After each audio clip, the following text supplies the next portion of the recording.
There were 412 new startup companies in San Diego last year. That's the highest number since 2007.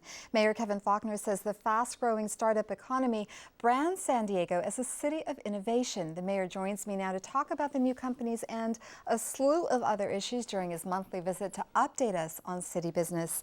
You say these startups will bring incredible opportunities to San Diego and extraordinary advancements to the world. What are some examples of these companies that you think will accomplish that? You know, we just saw some of them this morning when we introduced the numbers that you just highlighted. I think just speaks volumes about who we are as San Diego from our innovation economy. And those are good, high-paying, good quality jobs for San Diegans. And so just today we had represented some tremendous advances in medical records. That was fantastic. We had somebody that's doing some great stuff on foods that are availability, right now.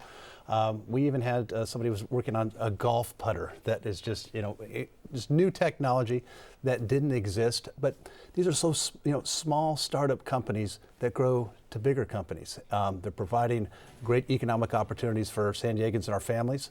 It's good news. Let's switch gears to climate change. The City Council has challenged you to create a very strong climate action plan, which you're expected to release shortly. Can you give us a preview of that plan? Yeah, we're going to be releasing it later this week. It's going to be a plan, I think, that works for all of us. And I've really tried to set the tone that we're going to bring all stakeholders together. Been working closely with my colleagues on the council, particularly Council President Gloria, who started this process when he was interim mayor, working with all stakeholders, environmental side, small businesses. I want to make sure and will insist that San Diego maintains our leadership role when it comes to the environment, sustainability, particularly solar, water recycling. We have the opportunity really to enhance our leadership in these good green economy jobs, and that we're doing the right thing for our environment. So I'm confident that the plan is going to be a good plan that will be well received. And it's really the beginning of a process. So once we unveil it, there's going to be great public outreach and participation.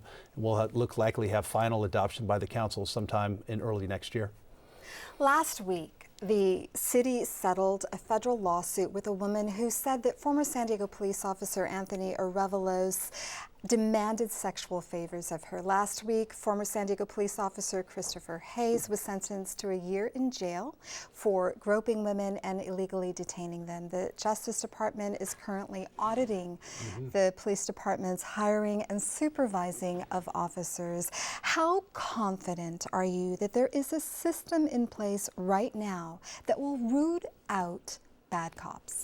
We have to insist that that system is in place. And in fact, that is one of the things that I've made a priority since I took office. In fact, the very first day that I taken office, had nominated Shelley Zimmerman to be our first female police chief in the city's history.